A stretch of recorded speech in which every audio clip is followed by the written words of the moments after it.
दोस्तों नमस्कार। आज बड़ी प्रसन्नता है मुझे कि मेरे साथ आप कवि जी हैं। कवि जी नाम मैं भूल रहा था। रघुनाथ त्यागी। आप इस क्षेत्र के मानिंद कवि हैं। आपके माध्यम से कई गायक कलाकारों ने गीत ले गए हैं, बिरहा ले गए और गाया, लोकप्रियता को प्राप्त किया। आप त्यागी लिखते हैं लेकिन त्यागी हैं नहीं, आप हैं अनुसूचित दलित जाति समाज से हैं और चमार जात से हैं। मैं जानना चाहूँगा कि त्यागी क्यों लिखते हैं आप? अच्छी बात। सर, सबको नमस्कार हो, जो मेरी बात को सुनते हैं, प्रणाम हो। चूँकि मैं बीए कर रहा था सतीश चंद्र कॉलेज बलिया से, वहाँ से 4 बजे जब छुट्टी हुई, लौट रहा था, तो जिस ट्रेन में हम लोग बैठे थे, उस सीट के बगल में ही एक व्यक्ति बैठे हुए थे। पता नहीं वो क्या थे, लेकिन बाद में मालूम हुआ, जब उन्होंने कहा कि राउर का नाम ह? हम पकड़ ले बानी, चलिए हाँ, बोलिए। ठीक है। राउर का नाम ह? हम बतौनी रघुनाथ। कहाँ से आवत तनी? सतीश चंद्र कॉलेज से। कहाँ जाए? Tajpur railway station. राउर नाम कहा तो रघुनाथ। अरे आगे पीछे? हम कहनी कि रघुनाथ राम। हुँ, तो वो आदमी कहा कि अरे भाई थोड़ा सा अलग हट जाइए, मैं खाना लिया हूँ। हुँ, हुँ, हुँ, हुँ। सर मुझे इतना चोट लगा, मैंने जूता निकाला। अरे साले भग जाओ यहाँ से जल्दी, हटो यहाँ से। अरे तुम जब आदमी कोई आदमी नहीं पहचानते हो, मैं भी आदमी हूँ, एक बीए का छात्र हूँ, और तुम इस तरह की भाषा का प्रयोग कर रहे हो। अंत में बोगी में से आदमी उतर करके चला गया, और मुझे लगा कि यार राम इतना गलत चीज़ है, तो उस मैंने राम का त्याग कर दिया, और उतना ही मैं नहीं, हिंदू धर्म का त्याग कर दिया। और चूँकि बाबा साहेब को पढ़ने के बाद, बाबा साहेब ने 1935 में कहा कि मैं हिंदू धर्म में जन्म लिया हूँ, यह मेरा अधिकार नहीं है, लेकिन हिंदू धर्म में नहीं मरूंगा। और 1965 में उन्होंने बौद्ध धर्म को स्वीकार किया। बाबा साहब के कुछ सिद्धांतों को आप मेरे दर्शकों से शेयर करना चाहें? हाँ हाँ, चूँकि बाबा साहेब बुद्ध जी के शिष्य थे, और बुद्ध जी ने मानवता का बीज बोया, उन्होंने शील प्रज्ञा का बीज बोया। तो इसलिए बाबा साहेब उन्हीं के कृपा से, उनके नियमों को जान करके, उनकी कृति को संविधान लिखते समय लग गया। उसमें उन्होंने जो है तमाम मानवता संबंधी चीज़ों को ही लिखा, कोई इधर उधर की चीज़ उन्होंने नहीं लिखा, जो समाज हित के लिए है, देश हित के लिए है, जनहित के लिए है। तो बाबा साहेब टोटल उनके सिद्धांतों को उसमें रख दिया, समानता, बंधुत्व, भाईचारा का नारा लगाया, और वही चीज़ उन्होंने लिखा। धर्मनिरपेक्ष राज है, ऐसा संविधान कहता है। लेकिन आज इसके आड़ में क्या क्या हो रहा है, उस संविधान को जलाया जा रहा है, उस पर पेशाब किया जा रहा है। जिस संविधान के बल पर देश चल रहा है, कोर्ट चल रहा है, आज कोर्ट जो है उसकी अवहेलना कर रहा है।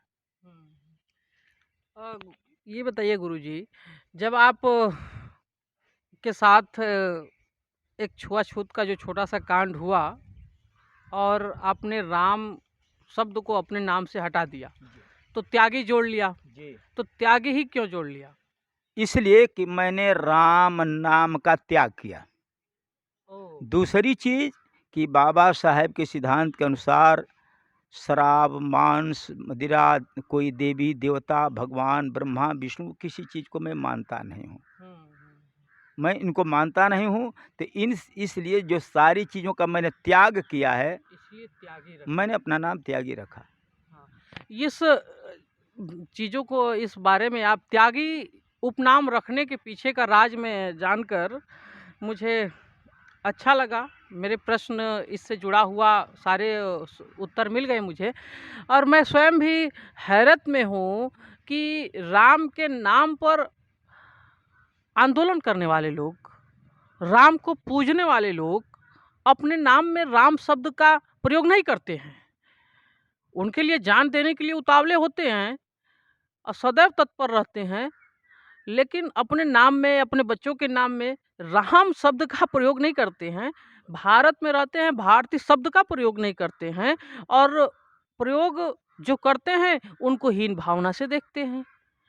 तो बड़ा हैरत का बात है, ये एक तरह से दोहरा चरित्र कहा जाएगा, दोहरा किरदार कहा जाएगा। राम को एक लाभ के लिए प्रयोग करना और लाभ निकल जाए तो उनसे अलग कर देना, तो एक स्वार्थी व्यक्तित्व की पहचान कही जा सकती है। अच्छा, आप कवि जी हैं, अपने कुछ कविताओं को, गीत गज़लों को मैं चाहूँगा कि मेरे दर्शकों को सुनाएँ। क्या मैं किस तरह से सुनाऊँ लोगी? जो भी आपके ध्यान में हो, जो भी पास हो। अ, मैंने भी कोशिश किया है कभी कुछ लिखने का, और मुझे ध्यान आता है अपनी एक गज़ल की, रास्ता यही अख्तियार कर लिया है, मैंने गज़ल से प्यार कर लिया है। गंगा में डूबे मन साफ नहीं किए, अच्छा अच्छा ऊपर से किरदार कर लिया है। हाथ मिलाते हैं हंसकर, जल जाते हैं दिल में, दोस्तों ने अपना व्यवहार कर लिया है। और अब तो कोई चेहरा अच्छा नहीं लगता, जब से मैंने आपका दीदार कर लिया है। दोस्तों, बहुत धन्यवाद। और हम त्यागी जी से कुछ इनके गीत सुनेंगे और रसपान ले आनंद ले इनके गीतों का। आपके माध्यम से क्षेत्र के हम गांव का नाम आपका? बेनीपुर। बेनीपुर, उतराव के पास ही बस है। उतराव के पास में ही है। और नहीं क्षेत्र के कितने गायकों ने आपसे गीत लेने का काम किया है? मुझसे कई तरह के लोग गीत लिए हैं। एक तो जो है, जो चमार बिरादरी में संतऊ भजन लोग आते हैं, संतऊ भजन उसको कहते हैं। तो संतऊ भजन की 10 टीम है, 20-20 लोगों की 10 टीम 10 गांव में है। तो ये लोग जहाँ अंत्येष्टि होती है वहाँ पर ये लोग जाते हैं और खंजड़ी बजती है, और वहाँ पर जो है ये संतऊ भजन लोग आते हैं। तो वहाँ जो भजन गाते थे वो हमेशा भजन गाते रहे हैं कि कहवा से जीवैले कहवा समाइले राम, आ कहवा के करे मुकाम कहाँ में लपिटाइले राम।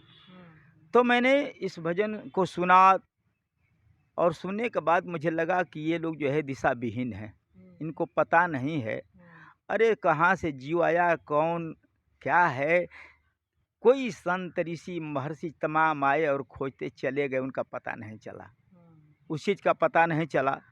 तो मैं कहा उन लोगों से कि यार ऐसा मत गाओ, अरे जीवित गीत गाओ, ये तो मरी हुई चीज़ गाते हो, जीवित गीत गाओ। तो मैंने बाबा साहेब के ऊपर जो है, बुद्ध जी के ऊपर गीत लिखना शुरू किया, और वही भजन जैसे वो लोग गाते हैं उसी रूप में, उसी ताल में, उसी तर्ज में जो है हजारों गीत मैंने लिख करके उनको दिया है, जो रात रात भर अपना बैठकी करते हैं और गाते हैं। अपने समाज के लोगों को एक जन जागरण का भी काम होता है, साथ ही उनके मनोरंजन का भी काम हो जाता है। जो कार्यक्रम है उसमें अपना उस तरीके से जो रात भर का प्रोग्राम करते हैं लोग। आपसे ओम प्रकाश जी ने बिरहा लिया है? जी हाँ, सबसे पहले मैंने ओम प्रकाश यादव जी कृतपुरा बिहार को बिरहा दिया, राजापुर कांड के नाम से। और आदमी जो है मुझसे बताया कि कवि जी मैंने 5 लाख रुपया इस बिरहा पर पाया है। वाह वाह वाह। 5 लाख रुपया उन्होंने मुझे बताया कि मैंने पाया है इस पर। लेकिन मैं ऐसा कवि हूँ, लोग दूसरे लोग कहते हैं कि जिसको आप गाना देते हैं उसको कुछ लेना चाहिए। मैंने कहा यह मेरा वसूल नहीं है, देने वाले को देना ना चाहिए। मैं जो है लिख देता हूँ। मुझे यह जो है बाबा साहेब ने, बुद्ध जी ने, प्रकृति ने जो मुझे यह वरदान दिया है, कहीं से मिला तो नहीं, यही लोग दिए हैं इनको अध्ययन करने से। तो वो चीज़ मुझे फ्री में मिला है, इसका मैंने खर्च नहीं दिया है, इसलिए मैं उन लोगों से खर्च नहीं लेता हूँ। वो लोग स्वेच्छा से कुछ देते हैं? वो देते नहीं हैं और न मैं मांगता हूँ। हाँ, ठीक है, अपना कमाते हैं, ठीक है माओ भाई। आप ललई सिंह का जिक्र कर थे, ललई सिंह यादव, जी, और इन लोगों के बारे में आपने कैसे पढ़ा? ललई सिंह यादव की एक किताब लिखी, सच्ची रामायण की चाबी, उसको मैंने पढ़ा। तो थोड़ा सा उनका जीवन चरित्र पढ़ा, एक मेरे मित्र जो है उसको लेकर चले गए, मैं काफ़ी लोगों से जिक्र किया सच्ची कि रामायण तो ललित सिंह ने नहीं लिखा है। नहीं, वो जो है पेरियार साहब जो है, हाँ, हाँ, रामास्वामी पेरियार, हाँ, है हाँ, ना? हाँ, हाँ, हाँ। तो उसी में इनका भी नाम जुड़ जाता है, अच्छा, चूँकि उनके अनुयायी रहे हैं। वैचारिक रूप से वो हाँ, समर्थक वैचारिक रहे। रूप से उनका समर्थन किए, है हुँ, ना? और उसमें अपना भी इन्होंने भाग जोड़ा है। हुँ, जैसे रामायण में 5 झूठ उन्होंने लिखा है। हुँ, हाँ, हुँ, उन्होंने लिखा है सिपाही की तबाही, हुँ, हुँ, हैं? हुँ, ललित सिंह यादव ने। हुँ, हुँ, और उसी सच्ची रामायण के लेखन में उनको जेल किया गया। हुँ, हुँ, हाँ, हुँ, और जज के सामने वह मुकदमा लड़ करके कि कौन-सी ऐसी चीज़ है जो इस किताब में अनर्गल है, गलत हुँ, है ना? हुँ, तो अंत में जज जो है छोड़ दिया उनको। हुँ, देखा कि जो है इसमें जो लिखे हैं, सही लिखे हैं। हुँ। दोस्तों, अब हम कवि जी से कुछ गीत सुनते हैं, आप भी रसपान करिएगा गीतों का। जी कवि जी। एक आदमी जो है कल हरिश्चंद्र यादव सिद्धार्थ नगर नेपाल के बॉर्डर से हुँ, हुँ, मुझे फ़ोन किए और उन्होंने यह कहा कि साकेत को अयोध्या क्यों कह दिया गया? हुँ, अ, तो मुझे मजबूर होकर के कलम उठानी पड़ी। और चूँकि अब संजोग से वो मेरे पास वो डायरी भी है, नहीं तो वो भी याद नहीं ये पड़ता। ताज़ी रचना है तो आपकी। अभी रात की रचना है। अरे वाह! वाह, वाह, वाह! रात हम की रचना। मैं समझता हूँ कि हम पहले श्रोता हम ही हैं हाँ, पहले श्रोता मैं। और फिर दर्शक हैं हमारे। तो लिखा गया है, हमारे स्वर्गीय बुल्लू जी एक गीत गाते रहे हुँ, कि कचौड़ी गली सुन कैल रजऊ, आहा! मिर्जापुर के कैला कचनार हो। उसी भाव में दिया गया है जी। कि मानवता का खिलल फूलवरिया, बुद्ध जी के साकेत नगरिया, वाह! वाह! साकेत नगरिया हो, साकेत नगरिया की, बुद्ध जी के साकेत नगरिया, मानवता का खिलल फूलवरिया, बुद्ध जी के साकेत नगरिया। बुद्ध का शासन था वहाँ, चूँकि वो शासक नहीं थे, उनके लोगों का शासन चलता था। और शासन उनका कैसा था? मानवता का पाठ ही वही शासन था हुँ, ना। तो चूँकि साकेत में उनके लोग रहा करते थे, मौर्य वंश का शासन था। और चंद्रगुप्त मौर्य से लगायत 10वां राजा बृहस्पति मौर्य जो हुए, है ना? हुँ, बृहद्रथ, हुँ, और बृहद्रथ मौर्य जो हुए, हुँ, वो 148 ईसा पूर्व हुँ, साकेत में राजा हुए थे।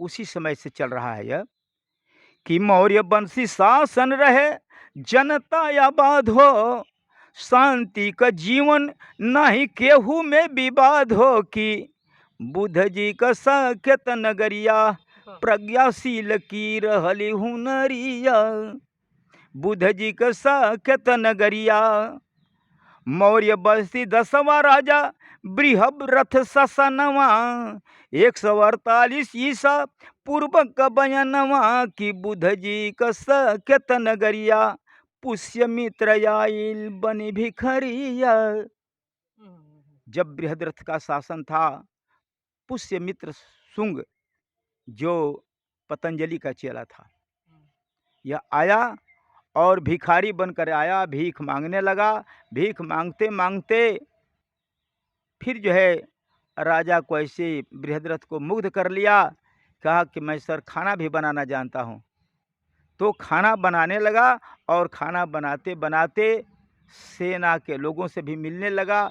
और कुछ सेना की कारीगरी को जान करके फिर जो है राजा को धोखे में डाल करके सेनापति हो गया। हुँ, पुष्यमित्र शुंग जब सेनापति हो गया, तो धीरे धीरे वह ऐसा काम करने लगा, अवसर खोजने लगा, और बृहद्रथ को हत्या कर दिया। हुँ, बृहद्रथ की हत्या कर दिया। उनके मरने के बाद जो है पूर्ण रूप से शासन जो है अब चलने लगा। और वह पुष्यमित्र शुंग तमाम बौद्धिस्टों को, बौद्ध भिक्षुओं को, अन्य लोगों से कह दिया कि जो एक बौद्धिस्ट का गला काट कर लाएगा, उसको 100 असरफी इनाम मिलेगा। तो लोग काट काट करके सर और राजा को, पुष्यमित्र शुंग को दिखाते थे, और उनको जो है वह 100 सर्फी देता था। फिर हुआ क्या कि धीरे धीरे राजा कब बनावे लगल खाना, होके फिर से सेनापति कैलसी मन माना कि बुद्ध जी का साकेत नगरिया नृप हत्या कैलसी छल करिया। बुद्ध जी का साकेत नगरिया निष्ठुर राजा चलवलसी ससनवा, बौद्धिष्ठन का खोजी खोजी कटावे गरदनवा की बुद्ध जी का साकेत नगरिया सरजू नदी बनल वही घरिया। आहा, बहुत बड़ा इतिहास आप बता दिए। अयोध्या के इधर भी घाघरा है, वही नदी उधर भी घाघरा है, और केवल अयोध्या भरो सरजू कही जाती है। सर से युक्त है, सरजू इसलिए नाम पड़ा कि वह सर से युक्त है। तमाम बौद्धिष्टों का सर जो है इसमें डाला गया, और सर से युक्त होने के नाते से उसका नाम पड़ा सरजू। सरजू नदी का इतिहास एक तरह सरजू से आप नदी, बता दिए हाँ। एक वाक्य में बता जी। दिए। तो सरजू नदी हुई, वही नदी इधर घाघरा है, उधर भी घाघरा है, उतने दूर में जो है वो सरजू है। अब जो वहाँ लड़ने वाले सारे लोग लड़ गए, बौद्धिष्टों का गला कटवा दिया गया, कोई लड़ने वाला था ही नहीं, वो योद्धा विहीन हो गया। तो इसलिए उसका नाम पड़ा कि योद्धा विहीन नगर अयोध्या कहाई। जब योद्धा कोई नहीं था तो अयोध्या हो गया। योद्धा विहीन नगर अयोध्या कहाई, यारे वही के पुष्यमित्र राजधानी बनाई की बुद्ध जी का साकेत नगरिया मौर्य बंसी डूबी गई नवरिया।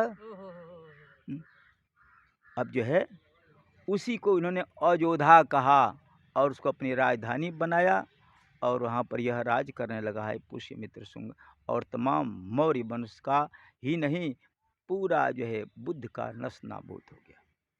दोस्तों, इस तरह से एक बहुत ही प्रेरणादायी, चेतना से भरा जागरण गीत आप सुने, जिसमें सरयू नदी कैसे, सरयू नदी, घाघरा नदी को सरयू नदी कैसे बना दिया गया, उसका इतिहास आपने एक वाक्य में सुन लिया, इस गीत में सुन लिया। और आप लोग अगर चाहते हैं मिलना इस कवि जी से, तो आप लोग अपना फ़ोन नंबर बोल दीजिए। हाँ, 73 79 94 15 76। फिर से 73 79 94 15 76। तो आप लोग कवि जी से सीधे सीधे संपर्क कर सकते हैं और अपने लिए गीत मांग कर सकते हैं, कोई बातों पर विचार विमर्श कर सकते हैं।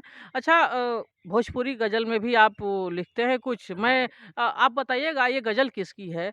ये किसी मैंने सुना था एक विद्यालय में कि हंसी उम्र भर के भुला देले बानी, दर्द जिंदगी के सजा देले बानी, बहुत रंगबा भोजपुरी गजल में, दिया शारदा के जला देले बानी, अब कहाँ एक कोई इंसान लौकता सोझा, नजर से तब पर्दा हटा देले बानी।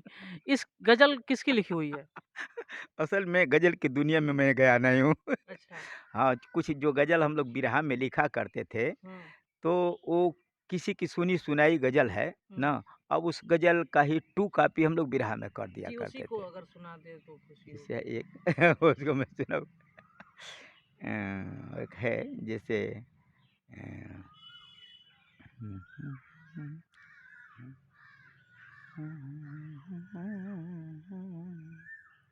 जैसे एक गीत में मैं दिया हूँ, वो गीत वही गजल दूसरे की है, उसको केवल अपने गाने में सजाया हूँ, है ना। हम लोग केवल वही कर देते हैं कि एक नमूना दे करके गीत का, और फिर जो है भाव के रूप में अपनी मतलब की चीज़ उसमें लिख दिया करते हैं।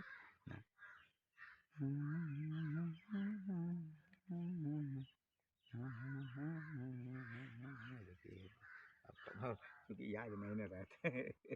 हाँ, अचानक से मैंने पूछ दिया, माफ़ करिएगा। और याद सुनाइए। जैसे एक गीत और है कि अरे जहाँ आदमी बिकाला आहा। उ बाजार ना कहला, जहाँ आदमी बिकाला, उसी भाव में मैंने दिया है कि कर में प्रधान जे कर में प्रधान जे कर नेता उहे कहाला। वाह वाह कर में प्रधान जे कर नेता उहे कहाला। अरे कीर्ति अमर वही का इतिहास में वाह लिखला। वाह बहुत खूब बहुत खूब। अ, कोई कविता जो आप गीत नहीं कविता कविता कोई ध्यान आ रही है आपकी लिखी हुई? मैंने कभी कविता में ये लिखा था कि जिंदगी अपनी गुजरती है फुटपाथों पे, उड़ी उड़ी सी नींद रहती है कांटों पे, नजर आ जाते हैं अक्सर कहीं चौराहे पर, गरीबी आ रही आगे ही आगे जाने पर। हम मंचों से भाषण ये सुना करते हैं, हमें बहलाने की बस बात बुना करते हैं, जीत जाएंगे तो लाएंगे राम राज यहाँ, हर नए मंच से नई बात गुना करते हैं। रोटी कपड़ा और देंगे मकान सभी, जिएंगे शौक से करेंगे यहाँ काम सभी, नजरें फिरी कि नाम मेरा भूल गए, मन में है क्या ये भेद अभी खुल गए। कभी हम कांपते कभी भीग जाते हैं, कभी पानी कभी हवा ही खा पाते हैं, दौरे सितम है फिर भी गुनाह अपना है, बेघर हैं और बेमौत मारे जाते हैं, बेघर हैं और बेमौत मारे जाते हैं। और कुछ अपने हमारे दर्शकों को आप सुनाना चाहें जो आपका बहुत प्रिय गीत हो, या शुरुआती दिनों का कोई गीत अच्छा हो आपको ध्यान आ रहा हो? असल में अब याददाश्त उतनी नहीं न है जो इस लिख क्षेत्र दिया में गया। कोई काव्य कवि सम्मेलन होता है कहीं, काव्य गोष्ठी मुशायरा वगैरह? अब इधर तो हम उधर चितबड़ा गांव में होकर होता है, लेकिन अब उसमें मैं नहीं जा पाता हूँ न। आप कहीं के कवि सम्मेलन में गए हैं कहीं? बलिया में गया था, और जब ददरी मेला लगता है तो उसमें कभी शौक था तो मैं गया था, सुना लोगों से, लेकिन जो है मैं लिख नहीं पाया, चूँकि लाइन हमारी बिरहा की है, बिरहा की लाइन है, लोकगीत की है। बस लोकगीत की लाइन है। हम्म, अब इस वजह से जो है जिस धारे में मैं हूँ हम्म, उसी में मैं रह गया, हम्म, हम्म, हम्म। तो मेरा क्षेत्र जो है उधर नहीं बढ़ा। जिले के कुछ कवियों से आप संपर्क में आए? जिले के कवि तो जैसे परशुराम जी हैं, और क्या कहते हैं ये राम सागर, अरे क्या कहते हैं हमारे यहाँ के चलिए ठीक है, अवस्था का ये असर है, याद नहीं आ रहा जल्दी। अच्छा, काशी एमएलसी का नाम आप सुने होंगे, अरे परिचित खूब होंगे। बढ़िया, तो मैं उन्हीं के अखाड़े से गीत लिखता हूँ। हाँ, हाँ, काशीनाथ के ही अखाड़े से, हाँ, कुसुम पराग से ही मैं गीत लिखता हूँ। अच्छा। हम्म। तो आपने कुछ अपने गीत उनको दिए हैं?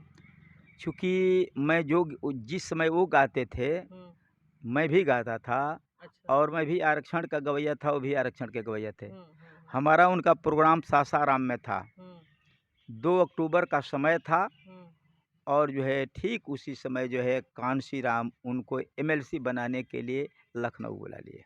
वाह वाह वाह। तो अब वह प्रोग्राम जो हम लोग का था सासाराम में, वह अब मुझे काशीनाथ जी सूचना दिए कि आप जाइए किसी तरह से संभाल लीजिए। हम्म, तो मैं अकेले गया, एक आदमी को ले लिया कि तुम जो है सामाजिक गीत और कुछ नहीं, सामाजिक गीत 10 मिनट का गीत गाओ, मैं 1.5 घंटे का गीत गाऊंगा, वाह वाह है वाह ना। वाह। इस तरीके से हम लोग 10 बजे से 3 बजे तक भोर तक जो है यह कार्यक्रम दिया, और मैंने जनता को बता दिया कि हमारे एमएलसी साहब जो है आज माननीय कांशी राम जी बुला लिए हैं एमएलसी बनाने के लिए, तो वो नहीं आ पाए हैं, इसके लिए खेद है ना। लेकिन जनता यह मान कर चली कि चलिए काशीनाथ का ही प्रोग्राम हम सुन रहे हैं, वाह वाह है ना। वाह। तो पूरा 3 बजे भोर तक जो है मेरा बिरहा चला, वाह। और वही चीज़ गाया जो उनको पसंद था, हम्म। क्योंकि मैं आरक्षण के अलावा और कुछ गाना ही नहीं जानता। अब एमएलसी साहब काफ़ी 1585 के विराज से दलित पिछड़े वर्ग को जगाने का काम किए, ओबीसी को जगाने का काम किए। उनके बिरहा का असर क्षेत्र में कितना आप देखते हैं? अरे बहुत बड़ा असर है। आज जो जनता में जागृति आई हुई है पिछड़े वर्ग में, यह हमारे एमएलसी साहब की देन है, काशीनाथ एमएलसी साहब की देन है कि उन्होंने एक ऐसी लहर दे दिया ना, कि झकझोर दिया इस समाज को। जहाँ उनका प्रोग्राम होता था लाखों की संख्या में भीड़ लगती थी और लाठी ले करके लोग बैठते थे बिरहा सुनने। लाठी ले क्यों? इसलिए कि पुलिस का पहरा पड़ता था। हाँ, हाँ, पुलिस जाती थी वहाँ कि कुछ भगदड़ हो जाएगा। मार हो जाएगा। हाँ, हाँ, तो लाठी ले करके हम लोग बिरहा सुनने के लिए जाते थे कि क्या हो सकता है। कोई ठीक नहीं हाँ, है। इनके ऊपर कोई आँच ना आने पावे, हाँ, हाँ, हाँ। है ना? कलाकार के लिए हाँ, हाँ। हाँ, तब यहीं पर एक गोसलपुर में ठाकुरों का गांव है, पर उनका बिरहा हो रहा था। वो उत्तर मुख को बिरहा गा रहे थे और मैं उन्हीं के स्टेज पर दक्षिण मुँह को बैठा हुआ था पीछे करके। हम्म, अब इधर से कुछ नौजवान जो है ईंटा पत्थर ले करके अपना जो है मारने की तैयारी में लगे और संजोग से मेरी नज़र जो है वहाँ पड़ गई। मैं काशीनाथ जी को बोला कि भाई ऐसा है कि देखिए पीछे कुछ दूसरा काम हो रहा है ना? और उन्होंने ललकार दिया वही स्टेज पर से, इन सालों को पकड़िए और मार डालिए। और तुरंत जितने लोग बैठे हुए थे दौड़ पड़े, वो लोग भाग गए।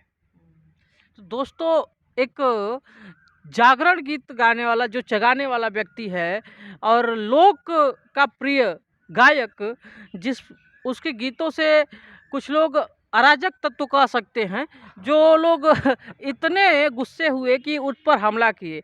और ये जनता को सलाम, श्रोताओं को सलाम कि अपने कलाकार के लिए लाठी लेकर जाना, उसकी सुरक्षा का ध्यान रखना और गीत का रसपान करना, आनंद लेना, ऐसे श्रोता बिरले मिलेंगे। अभी भी मिल जाएंगे, पर बहुत कम ऐसे श्रोता मिलेंगे जो अपने कलाकार के लिए लोहा लेने के लिए तैयार हों। कितने दिन हो गए एमएससी साहब से मिले हुए अभी? एमएलसी साहब से अब चूँकि ये है कि उनका कार्यक्रम बहुत दूर तक रहता है। अरे भाई, राज्य मंत्री भी रह चुके हैं वो, हाँ, एमएलसी साहब। तो अब वो जो है हमेशा व्यस्त रहते हैं, तो अब ऐसे फ़ोन से बात हुआ करती है ना? अब कभी-कभी कोई गीत लिखता हूँ तो उसमें मैं बोल देता हूँ, चाहे परशुराम जी से कहता हूँ कि ज़रा ये मेरी लाइन है, ज़रा देख लीजिएगा ना। तो अगर सुधारने लायक हो तो सुधार देते हैं। काशीनाथ जी भी वही काम करते हैं, कहते हैं कि आप लिखते रहिए ना, कभी बैठेंगे तो एक मेरा निवेदन कि एमएलसी साहब का एक गीत कुछ लाइन गाइएगा जो बहुत उनके नाम मुख से बहुत फेमस हुआ, और आज आपके मुख से सुन के देखा जाए कैसा लगता है। गए थे कि अरे काहे के जरावेला हो, काहे के जरावेला वाह। आ सोने का चिड़ैया के काहे के जरावेला। पूरा जो है इतिहास हमारे काशीनाथ एमएलसी साहब इस गाने में रख दिया है। पूरे रामायण को, महाभारत को कहीं छोड़ा उन्होंने नहीं है, सबको उधेड़ करके इस गीत में रख दिया है। बड़ी अच्छी लाइन, चूँकि एक लाइन मुझे याद है। मित्रों, एक बहुत बड़ा नाम बिरहा के क्षेत्र में, गाजीपुर के क्षेत्र में, सांस्कृतिक क्षेत्र में, गाजीपुर बिरहा जगत में। और किसी दिन उनसे भी बातचीत करते हुए मैं आप तक उनको लाऊंगा। आज मुझे बड़ा अचानक से मुलाकात और बहुत अच्छा लगा मिलकर, बड़ी खुशी हुई। क्या बातें छूट गई हम अगली मुलाकात में भी इनसे करेंगे। आप ज़रूर कमेंट करके हम तक अपनी बात को पहुंचाएं। लाइक करें, शेयर करें और चैनल को सब्सक्राइब करें। बहुत बहुत धन्यवाद। नमस्कार।